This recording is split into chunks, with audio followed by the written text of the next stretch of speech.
بسم اللہ الرحمن الرحیم۔ جیسا کہ میرے ویورز جانتے ہیں کہ اس وقت میرے یوٹیوب کے اوپر 3 چینل چل رہے ہیں۔ ایک تو وہ چینل ہے جو میں نے 6-7 سال پہلے بنایا تھا اور اس میں خالص جو میرے اپنے درس تھے میں وہ اپلوڈ کرتا تھا اور قوم کو ایمان عقیدے کی دعوت دیتا تھا۔ اور اس کے بعد ضرورت محسوس کی گئی تھی کہ ایک ایسا چینل بنایا جائے جس میں کومنٹس کیے جائیں جو موجودہ دور کے جو علماء کوئی باتیں کرتے ہیں یا سیاسی لوگ باتیں کرتے ہیں، ان میں جو عقیدے کی خرابیاں ہوتی ہیں ان کی نشاندہی کی جائے، اور جو ایسی چیز جو میں سمجھتا ہوں کہ ملک اور قوم کے خلاف ہے اس میں ایک مشورہ دینے کی کوشش کرتا ہوں، رائے دینے کی کوشش کرتا ہوں، اس کا حل پیش کرتا ہوں قرآن و حدیث کی روشنی میں۔ اور اس سلسلے میں نے ایک کتاب بھی لکھی تھی، the unique solution to Pakistan crisis اور عرب ورلڈ پرابلم اور گلوبل ٹیررزم کے اوپر۔ تو یہ کمنٹس کا یہ چینل ہے جس میں یہ گفتگو بھی کر رہا ہوں۔ اور کئی دفعہ ایسا بھی ہوتا ہے کہ کوئی ویڈیو جو اپلوڈ ہوتا ہے میں یہ چاہتا ہوں کہ میرے تینوں چینلز کے اوپر اس کو شیئر کر دیا جائے۔ تیسرا میرا چینل وہ ہے جس کے اندر میں اپنے استاد محترم ڈاکٹر مسعود الدین عثمانی رحمۃ اللہ علیہ کی تقاریر یا جو ان کے خلاف جو کچھ لوگوں نے کہا ہے وہ اس کو میں پوری طرح قرآن و حدیث کی روشنی میں اس کو ڈیفینڈ کرتا ہوں اور اس کی تشریح کرتا ہوں تاکہ یہ ایمان عقیدے کی دعوت یہ پھیلے۔ اس کے علاوہ میں ہمارے فوجی جرنیل جو گزرے ہیں ان کے جو بیانات سامنے آتے رہتے ہیں اس کے اوپر بھی میں تبصرہ کرنے کی کوشش کرتا ہوں۔ اگر کوئی اچھی بات ہو میں اس کو اپریشیٹ کرتا ہوں، اس کو مزید وضاحت کرتا ہوں، اور اگر کوئی غلط بات ہو تو میں اس کی اصلاح کرنے کی کوشش کرتا ہوں۔ میرا تعلق بھی آرمی سے ہے۔ 70th PMA لانگ کورس کے ساتھ میں پاس آؤٹ ہوا تھا۔ 7 پنجاب ریجمنٹ میں نے جوائن کی۔ آج سے 38 سال پہلے میں اسے ایمان عقیدے کی جنگ لڑ رہا ہوں۔ عمران خان صاحب تو کہتے ہیں 26 سال ہوئے ہیں مجھے، اور مجھے ہوئے ہیں 38 سال۔ ان کا اگر سیاست میں، پاکستانی سیاست میں 26 سال کا تجربہ ہے تو میرا ایمان اور عقیدے کی اس بحث کے اندر 38 سال کا تجربہ ہے۔ اور کچھ لوگ کبھی کہتے ہیں کہ آپ بھائی سیاست میں کیوں نہیں آتے ہیں، تو میں ان کو کہتا ہوں یہ جو دین کی بات ہے یہ سب سے بڑی سیاست ہے۔ اس سے بڑی کیا سیاست ہوگی کہ پوری دنیا کا نقشہ بدلی ہو جائے گا۔ پاکستان کے اندر جتنے یہ ہمارے لیڈر ہیں، عمران خان ہو گئے یا دوسرے ہو گئے، کسے باشد کے ان کی بات حق کے مطابق ہے، یعنی یہ چھوٹی سیاست ہے، یہ چھوٹی ایک پاکستانی لیول کی بات کرتے ہیں یا ایک صوبے کی لیول کی بات کرتے ہیں یا کوئی کونسلری کی بات کرتا ہے۔ تو میری بات جو ہے ایمان کی بات، عقیدے کی بات اس سے بہت اونچی ہے، اس سے بہت اونچی ہے۔ یہ پوری دنیا کا نقشہ بدلی کرے گی انشاءاللہ۔ پوری دنیا کے اندر امن و سکون آئے گا اس دعوت کے ذریعے انشاءاللہ، اور رنگ جہاں بدلے گا اس دعوت کے ذریعے۔ خیر آئے گی، تبدیلی آئے گی صحیح معنوں میں تو دعوت توحید کے ذریعے آئے گی، رد شرک کے ذریعے آئے گی، طاغوت کی نشاندہی کے ذریعے آئے گی۔ تو آج میرے سامنے ایک جنرل حمید صاحب کا بڑا اچھا یہ کلپ آیا ہے، تو میں چاہوں گا کہ پہلے آپ اس کو سنیں اور پھر اس کے اوپر میں انشاءاللہ ہلکا سا تبصرہ بھی کروں گا۔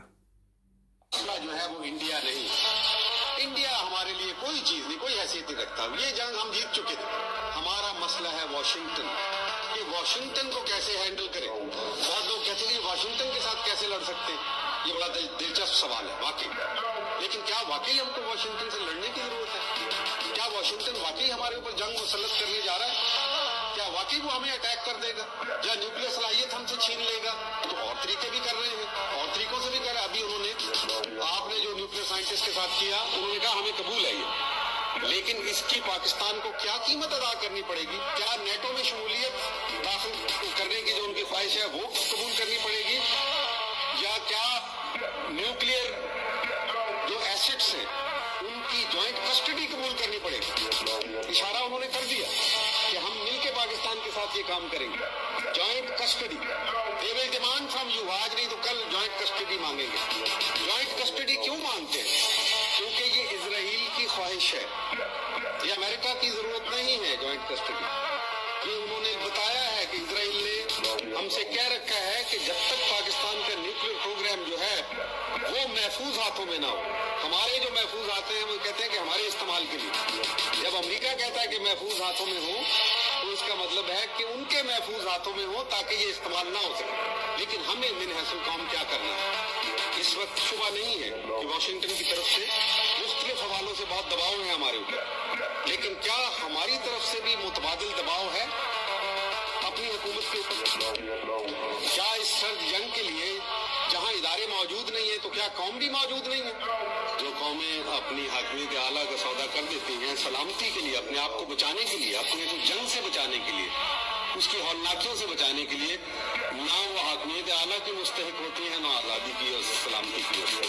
یہ ہے اصل بات. ہمارا المیہ جو ہے یہی ہے کہ غیرت ہے بڑی چیز جہاں تک وداع میں پہناتی ہے درویش کو تاج سرکار. غیرت قوموں کے اندر ان کی غیرت، ان کی اہمیت، جن کی آج کوئی وقت ہی نہیں رہی، وہ کہتے نہیں جی عملیت پسند. یہ ہے جناب اصل مسئلہ جس کی طرف اشارہ کیا ہے جنرل حمید گل نے، کہ آج ادارے نہیں رہے ہیں. وہ جو ایک اداروں کی روب اور دبدبہ ہوتا تھا اور قوم اس کے اوپر اعتماد کرتی تھی، اب وہ اعتماد اٹھ گیا ہے. مجھے بہت افسوس کے ساتھ یہ بات کرنا پڑ رہی ہے، اور بطور فوجی افسر میں اپنے آفیسرز کو اور اپنے سارے اس فوجی سسٹم کو یہ بات بتانا چاہ رہا ہوں کہ ابھی بھی وقت ہے. وہ کہتے ہیں صبح کا بھولا شام کو اگر گھر واپس آ جائے تو اس کو بھولا نہیں کہتے ہیں. بالکل یہ بھی تازہ مسئلہ ہے، اور یہ جو ایک رجیم چینج اور یہ اندرونی مداخلت اور سازش کا ایک ماحول بنا ہے، اور قوم اب اداروں کے اوپر انگلیاں اٹھا رہی ہے. جس طرح عمران خان ریاض کی جو تقریر جس انداز سے سامنے آئی، پھر اس کی پکڑ دکڑ جس طرح سامنے آئی، پھر ex prime minister Imran Khan جس طرح ہر جلسے کے اندر آہستہ آہستہ کھلتے جا رہے ہیں، یہ معاملہ بہت آگے چلا جائے گا. ابھی بھی اس کو کنٹرول کیا جا سکتا ہے.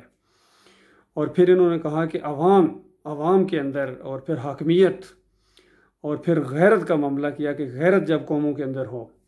تو میں جنرل صاحب کو کہتا اگر یہ زندہ ہوتے کہ غیرت ہوتی ہے ایمان کے ساتھ مشروط ہے. حیا اور غیرت یہ ایمان کے ساتھ مشروط ہے، ایمان خالص کے ساتھ مشروط ہے.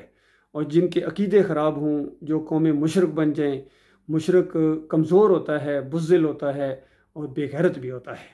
تو آج اگر صحیح معنوں میں اس قوم کے اندر سے غیرت جگانی ہے، اس کو اکٹھا کرنا ہے، اور عوام کو اور اداروں کو ایک پلیٹ فارم پر اگر لانا ہے، تو اس کے لیے جو ہے ضروری ہے اس بات کی اس کے اندر توحید کی دعوت اٹھائی جائے، رد شرک کیا جائے، اور کفر اور شرک اور اللہ کی نافرمانی اس سے بچا جائے. کیونکہ جب اللہ آپ کے ساتھ ہوگا پھر کوئی قوم آپ کا مقابلہ نہیں کر سکتی ہے. آپ کو اللہ ساتھ لے کے چڑھنا پڑے گا.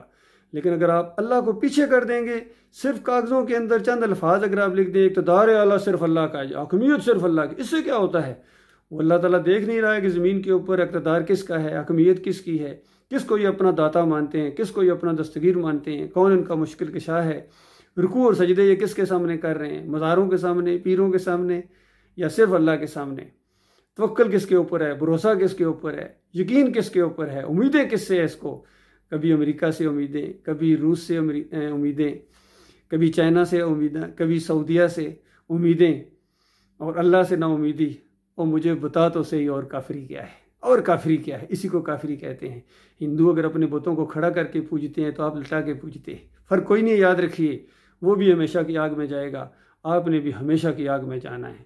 اور اگر آپ جنت میں جائیں گے تو وہ بھی جنت کا دعوے دار ہے. یہ کسی نے ایک نظم بڑی زبردست لکھی تھی کہ حضرت صاحب اگر ایمان عقیدے میں خرابی کی وجہ سے، قبریں پوجنے کی وجہ سے، مزار پوجنے کے باوجود اگر تم مسلمانوں جنت میں جاؤ گے تو ہندو نے کہا میں بھی پھر جاؤں گا. تو بالکل صحیح کہا اس نے. اور موتی جواہر لال نہرو کی وہ تاریخی تقریر موجود ہے تاریخ کے اندر کہ جب اس نے اجمیر کا عرس دیکھا تو اس نے کہا کہ میرے ذہن میں بھی کبھی کبھی خیال آ جاتا تھا کہ کہیں دو ہی قومیں نہ ہوں، لیکن اجمیر کا عرس دیکھنے کے بعد میں اعلان کرتا ہوں یہ ایک قوم ہے، اس کا مزاج ایک ہے، صرف یہ ہے کہ زبانیں مختلف ہیں، ان کا دین ایک ہے، ان کی بنیاد ایک ہے. ہم جا کے اپنے مہاراج کے سامنے سجدہ کرتے ہیں، اس کو ہم ڈنڈوت کہتے ہیں، ڈنڈوت کی مہاراج کی ڈنڈوت کی. اور یہ مسلمان ہے ڈنڈوت تو نہیں کہیں گے، یہ عربی بولتا ہے، اردو کی اصطلاح استعمال کرتا ہے، یہ کہتا ہے سجدہ تعظیمی کیا. ہم وہاں جا کے پھیرے لگاتے ہیں، یہ پھیرے نہیں کہتا ہے، یہ طواف کہتا ہے. ہم وہاں بھجن گاتے ہیں، یہ بھجن نہیں کہتا ہے، یہ قوالی گاتا ہے وہاں. فرق کوئی نہیں ہے، ایک ہی سا معاملہ ہے۔ وہ وہاں جا کے پرشاد بانٹتا ہے، یہ مسلمان کبھی بھی پرشاد نہیں کہے گا۔ اگر کہے گا میں پرشاد لے کے آیا ہوں تو گھر والے کہیں گے کافر ہو گئے، ہندو ہو گئے ہو۔ ہاں، جب یہ کہتا میں نیاز لے کے آیا ہوں بابا کی، تو سارے جھوم اٹھتے ہیں اور دوڑ دوڑ کے کھانے کے لیے تیار ہو جاتے ہیں۔ تو یہ فلسفہ ہے بنیادی طور کے اوپر اللہ کے بندو۔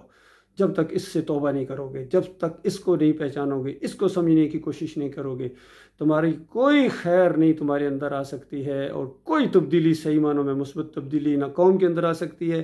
عمران خان جتنی مرضی کوشش کر لو، محنت کر لو، ہر روز جلسے کرو، ان کو لا الہ الا اللہ کے پھر فریب دینے کی کوشش کرو، جب تک اصلی معنی کی طرف نہیں آؤ گے کہ لا الہ الا اللہ کے اندر یہ آتا ہے کہ اب آپ نے کسی چوکھٹ کے اوپر جا کے سجدہ نہیں کرنا ہے۔ جب آپ کہیں گے نا میں نے گنج شکر پر جو سجدہ کیا تھا، بوسہ دیا تھا، میں اس سے توبہ کرتا ہوں، تب آپ لا الہ الا اللہ کی طرف آئیں گے۔ پھر یہ یا علی مدد کے پٹے بنوانا، پھر یہ آپ کے جلسوں کے اندر میں نے نعرہ حیدری یا علی مدد سنا ہے، اور آپ کے ماتھے پر بل نہیں پڑتی ہے۔ کیوں؟ آپ لا الہ الا اللہ سے ناواقف ہیں، آپ لا الہ الا اللہ کو نہیں مانتے ہیں۔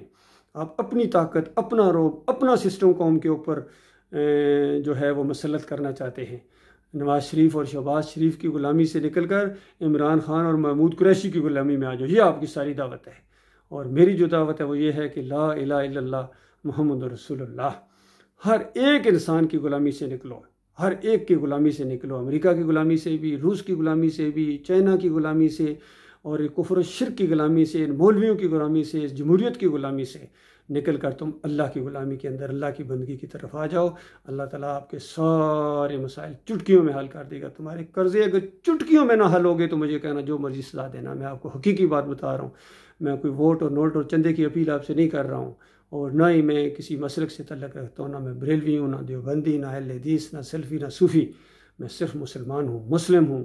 لا الہ الا اللہ محمد رسول اللہ۔ اللہ کے علاوہ کوئی معبود نہیں، اللہ کے علاوہ کوئی داتا دستگیر نہیں، مشکل کشا نہیں، حاجت روا نہیں، غریب نواز نہیں، واسطے وسیلے کے لائق نہیں، نظر و نیاز کے لائق نہیں، رکوع اور سجدے کے لائق نہیں۔ اور محمد صلی اللہ علیہ وآلہ وسلم اللہ کے آخری رسول، آخری نبی، خاتم النبیین ہیں۔ اب ان کی بات چلے گی، اب کسی اور کی بات نہیں چل سکتی ہے۔ چاہے پوری زمین کے اوپر انسان گلے پھاڑ کر کہیں یہ بات حق ہے، لیکن وہ حق نہیں ہو سکتی ہے۔